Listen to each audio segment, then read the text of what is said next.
And of course, because I don't keep, I keep a lot of people waiting. Okay. There's two people I don't keep waiting. You ready? My wife and Merrill Reese. Now, I don't know how to quantify that or put anything together here, but there's two people I don't leave waiting. So let's go to the legendary Merrill Reese here and get his take.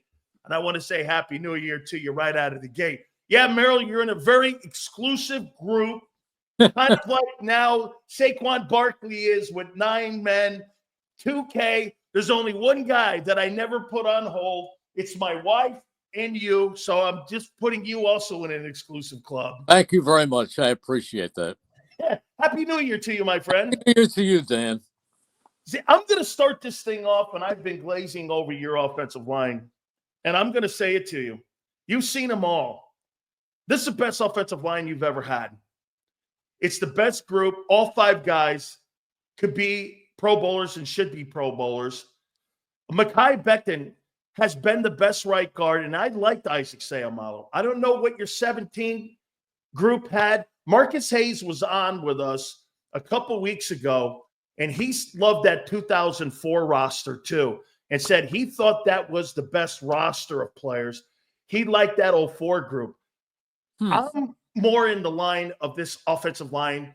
This is where this team is. Do you believe this is the best O-line they've ever put together? Well, you say ever. You say ever. So if in modern times or since the last 20 years or so, because don't forget when I began in 1492,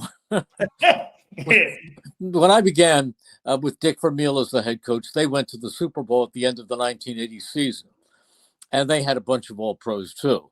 That offensive line was Guy Morris at center, Woody Peoples and Petey Payroux were the guards. Woody Peoples had been a multiple-time All-Pro.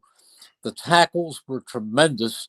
My former broadcast partner, Stan Walters, was a great All-Pro left tackle, and the right tackle was a first pick by the Eagles in the draft, All-American from Texas and All-Pro by the name of Jerry Sizemore. So that at that time was a great offensive line. So I don't like having to compare groups from that far back to this far back to this point. But I'd say they were a great offensive line, and this is a great offensive line, and this is a better offensive line coach in Jeff Stoutland. Absolutely. And Merrill, and I'm going to put my hat on here a little bit because back then in that time, my uncle was running the Giants, and I'm trying to think right now. You had a guy in there named Perrott because I think he was playing like left guard and all, and I was Montgomery.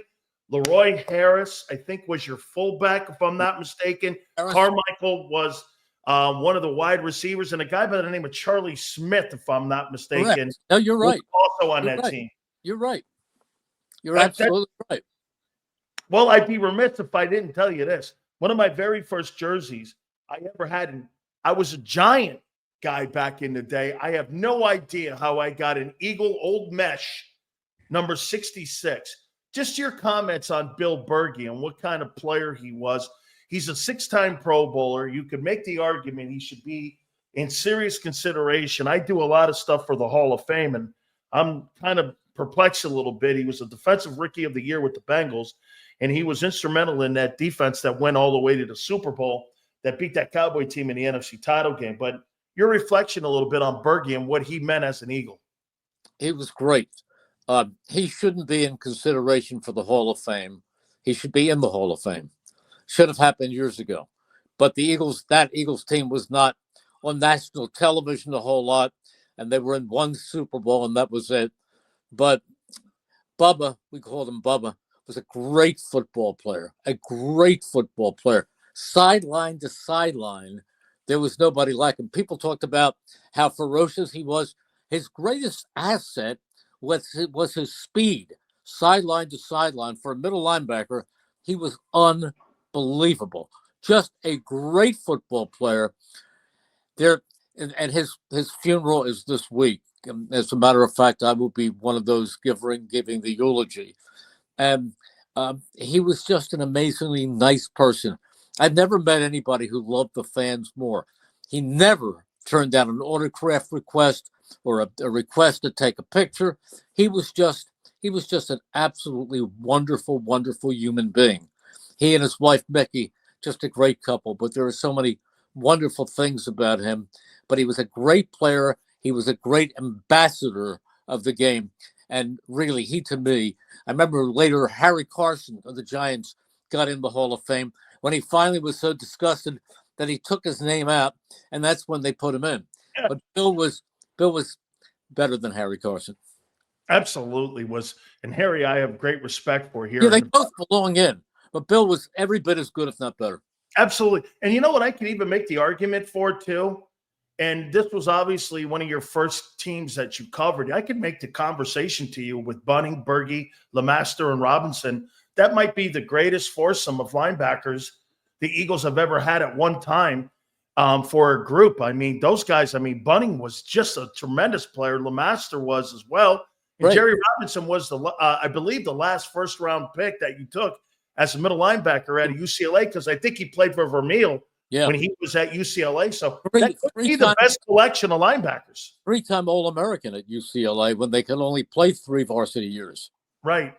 No, do you agree that could be the best foursome of linebackers you've had in that? Yeah, at least in your era of calling the team. I would say yes. I would say, well, don't forget you had Jeremiah Trotter in there, and Seth Joyner.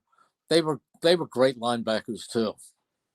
Absolutely. Merrill, where are you on this with Saquon Barkley going for 2105 this week? I mean, it's a historic mark. It was a mark set during my time when I was playing. I mean, I played against Dickerson. He was with the Colts.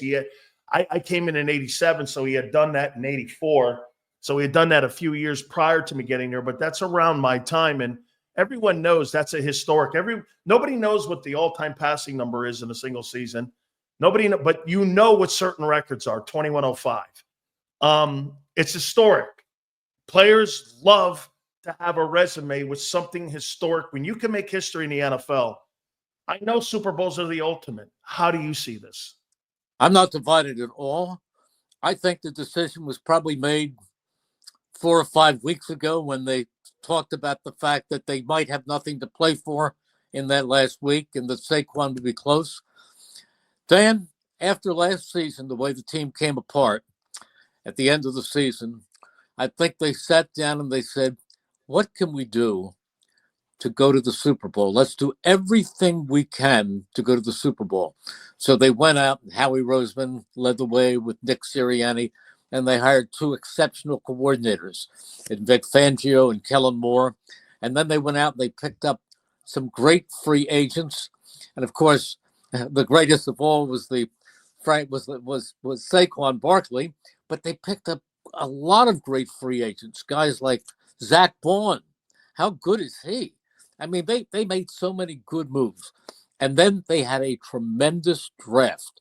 I mean, to get Quinyon Mitchell and Cooper DeJean 1 and 2, and other players who are contributing. Jalen Hunt is now starting to come into his own. But these drafts, it's all they thought about was what can we do to get to the Super Bowl. Then they had a training camp where they were somewhat light in physicality because they wanted a healthy team going into the season. And then they started the season disappointingly to some. Personally, you and I have talked about it. I don't count September because September to me is an extension of the preseason. You're right. But when they went home after losing to Tampa Bay, 33-16, it was pretty disappointing. And at that point, they got together and put everything together, and they haven't lost the game. Well, they hadn't lost the game for 10 weeks. So I just swallowed a peanut.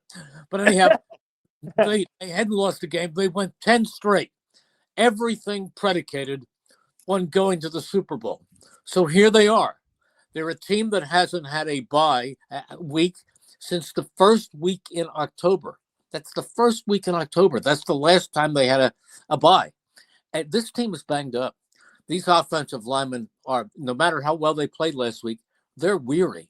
Saquon Barkley, look at the carries he's had.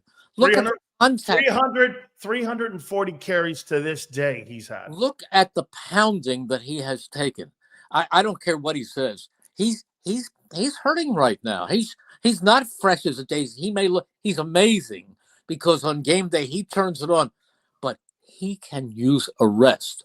If they were to play the regulars this week, if they were to play the regulars, now maybe if he needed 20 yards or 25 yards, but he needs at least a half or three quarters. If they were to play the regulars this week and lose one guy,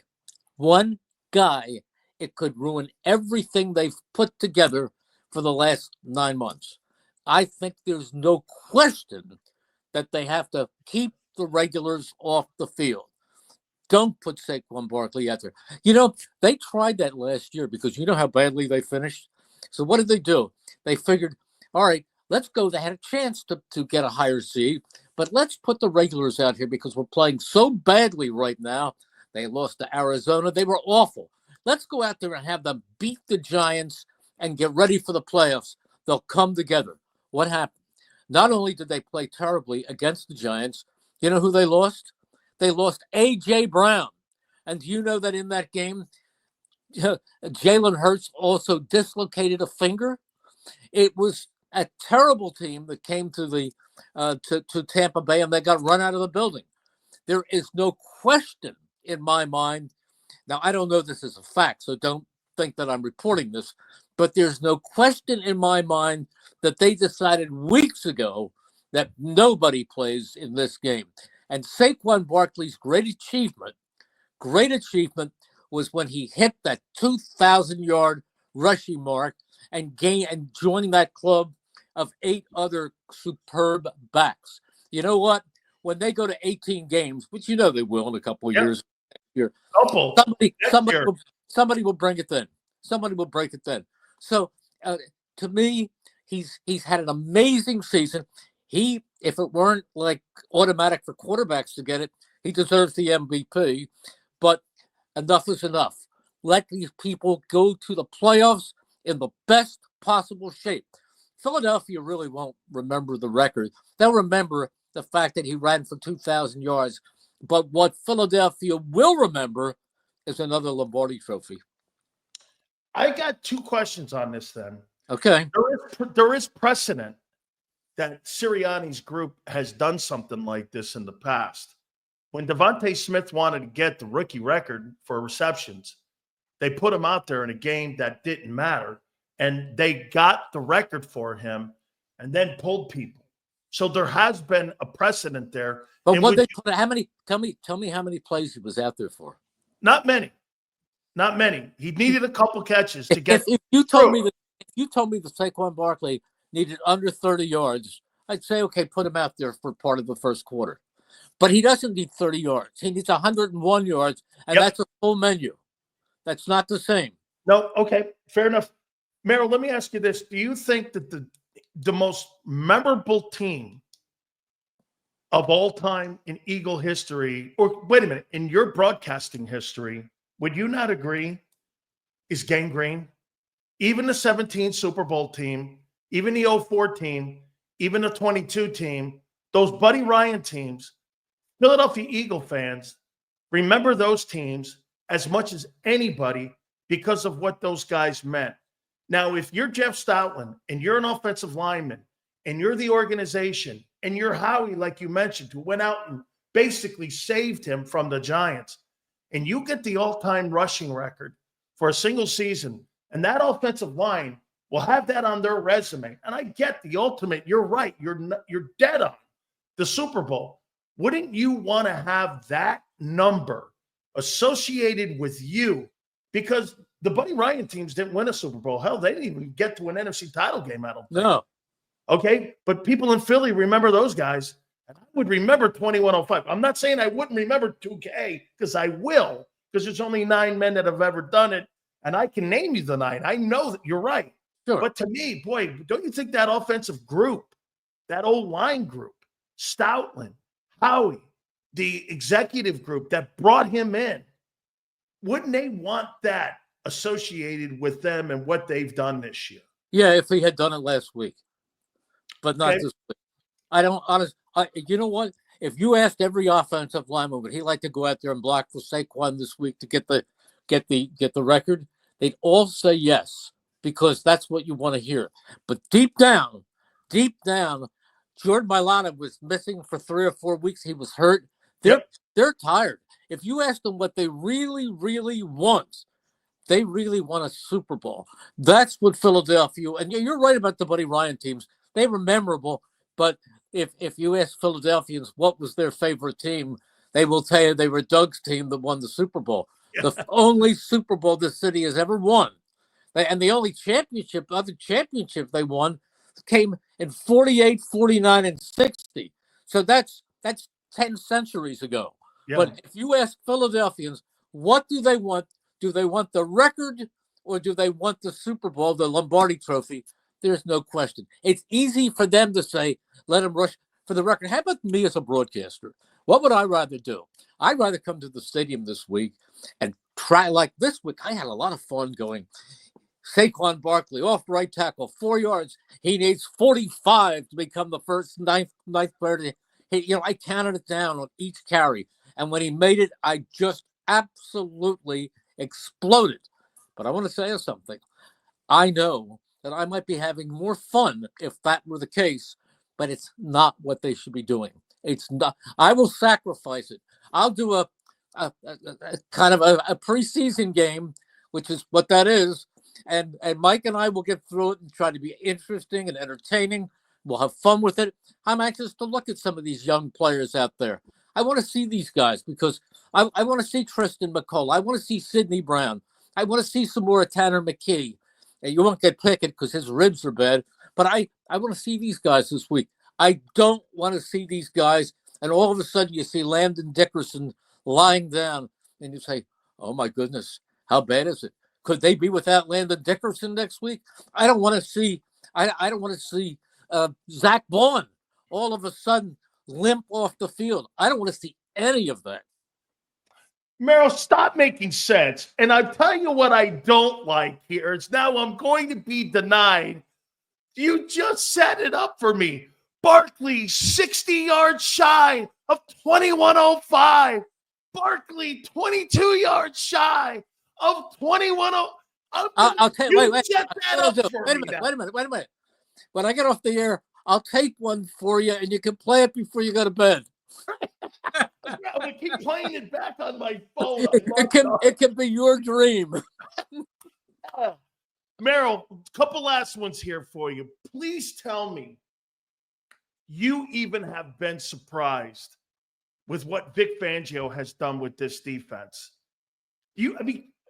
Merrill, he said it at the golf tournament. I think he was playing with you. I'll let you know around week 12 who we are. They're the number one defense in the NFL. I mean, it's insane on how good and I made this comment today, and you tell me if you agree. I love Quinyon Mitchell, and I think he's had a great year. But when they put Cooper DeJean in after the bye, he's been a game changer like John Lynch. I mean, and it was Vic with the trust of putting him in there. He had missed almost the entire preseason. Even you have to be shocked with what Vic has done with this team. Well, I'm not shocked because I have a great deal of faith in Vic Fangio, and I know his reputation, and I know that as a defensive coordinator, he has no peers. I mean, he's absolutely great. He reminds me of my dear departed friend Jim Johnson. But I will tell you this: every week across America, you hear a losing coach at his press conference say, I've got to do a better job putting the players in position to win, to make plays. Then the next week, the same thing happens and they lose again. Vic Fangio didn't say anything, but what he did was put the players in the right position to make plays. Nobody thought Zach Bond was a inside linebacker, but Vic said he is. He put him inside. He's been as good as any inside linebacker that you can find. And then there was a guy last year who was a late first-round pick, and people were starting to use the B word. He could be a bust. We didn't see anything of Nolan Smith next year, And people asked Vic Fangio at the beginning of training camp or after a couple practices, is Nolan Smith, can you do anything with him? Vic Fangio said, he's a good player, and he's getting better every day. And I want to tell you something. Nolan Smith has come on. He's an impact player. He has a sack every game. I mean, he's put these players out there, and they have confidence in him. He could tell them, do a backflip and 3 steps to your right, and you'll see 11 guys do backflips and move 3 steps to the right. They listen because he's proven right every single time. Absolutely. I'm going to leave you with this. I just got a text message because I got a friend of mine who watches the show every day, and he goes, hey, make sure you tell Merrill. He goes, I didn't know this. He goes, Sid Gilliam was the quarterback coach on that team with Dick Vermeil in 1980. And Marion Campbell was the defensive coordinator who was also on that team. And Jim Murray was the general manager on that team. I happen to know all them guys back then. And I didn't really know Sid Gilliam. Well, through my uncle, Andy Robustelli, I didn't know Sid Gilliam was a QB coach. No. Sid Gilman. Yeah, Sid Gilman. I didn't know. Sid Gilman. Yeah. It's Sid Gilman. Now, do you know what Sid Gilman invented? No. I heard an interview once with Bill Walsh, the late Bill Walsh, talking about his innovation of the West Coast offense. And he said, no, it was taught to me by Sid Gilman. He invented the West Coast offense. That's incredible. I did not.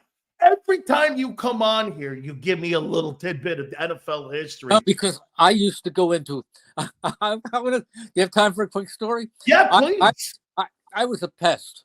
I would go into. Then you today you don't get near the locker room or the coach's offices or anything. There's security all over the place. But I would go into Sid Gilman's office and ask him questions, and he'd sit down and he showed me film, and he was great. So one night the Eagles were playing Washington, and we're at the Crystal City Marriott, and I bump into Sid in the lobby, and I said to Sid, can you tell me how we use this, how you use the hash game, the hash marks in your passing, in your offense? He said, Merrill, come over here, sit down. I'm going to teach you something.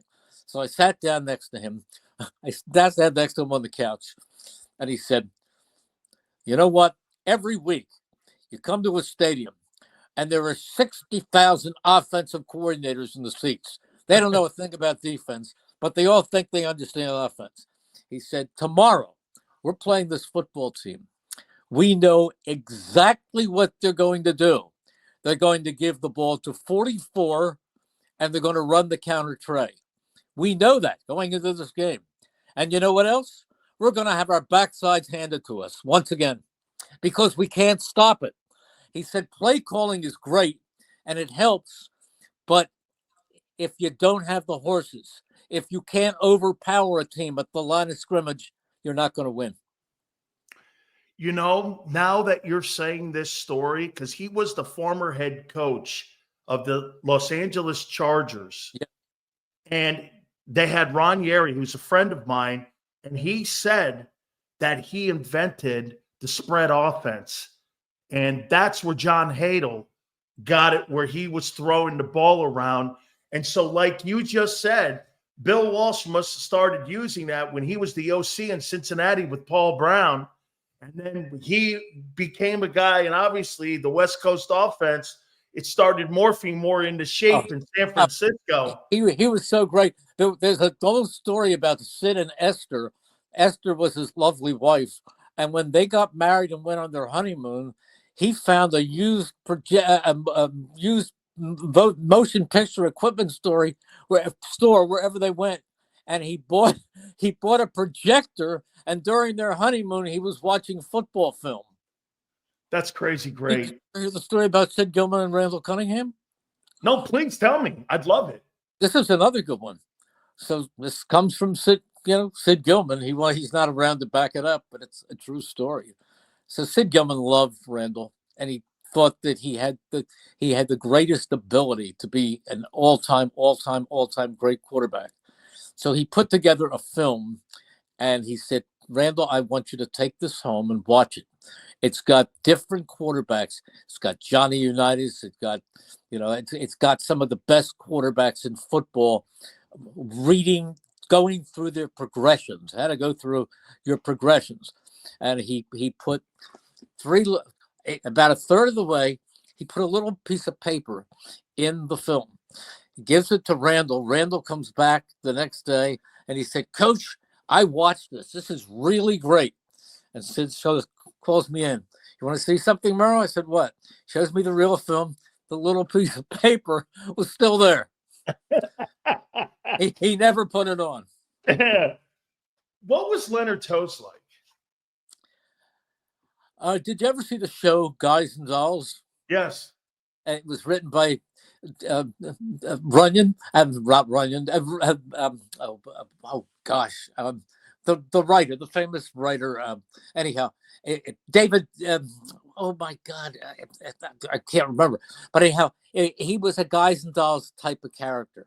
He was amazing. He was a gregarious person.